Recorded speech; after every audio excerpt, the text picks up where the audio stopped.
এই গরমের বাজারে হয়তো অনেক রকম কোল্ড ড্রিঙ্কস পাওয়া যায়, তবে নিজেদের বাগানের গাছের পাকা বেলের শরবতের সাথে এর কোনো তুলনা হয় না। যেমন টেস্টি তেমনই হেলদি।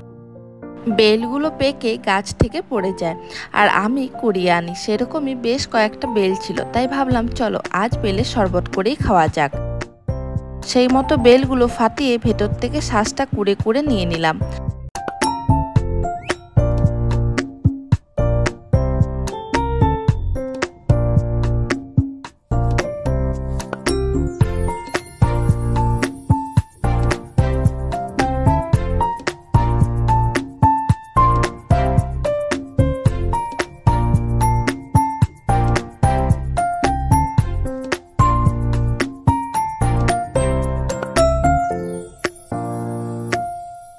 ফ্রিজ থেকে এক বোতল ঠান্ডা ঠান্ডা জল নিয়ে এসে সেটা অ্যাড করলাম।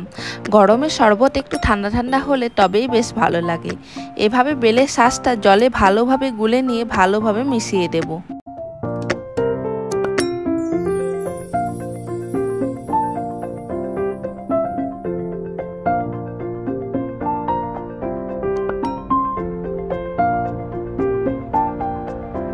মেশানো হয়ে গেলে একটা ছাঁকনি নিয়ে ভালোভাবে ছেঁকে নেব, তাহলে শরবতটা বেশ স্মুথ হয়ে যাবে। আর বেলের বীজগুলো যেগুলো শ্বাসের সাথে চলে এসেছিল সেগুলো ছাঁকা হয়ে ফেলে দেব।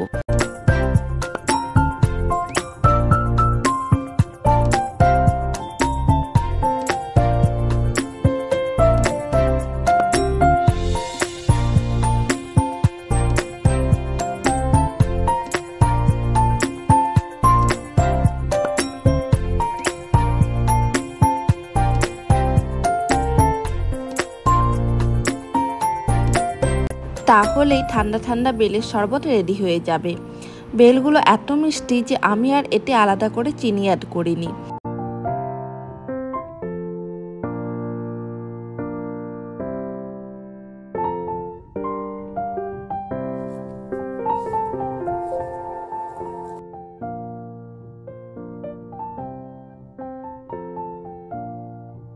এই গরমে কে কে বেলের শরবত খেতে প্রেফার করো কমেন্টে জানিও। টাটা।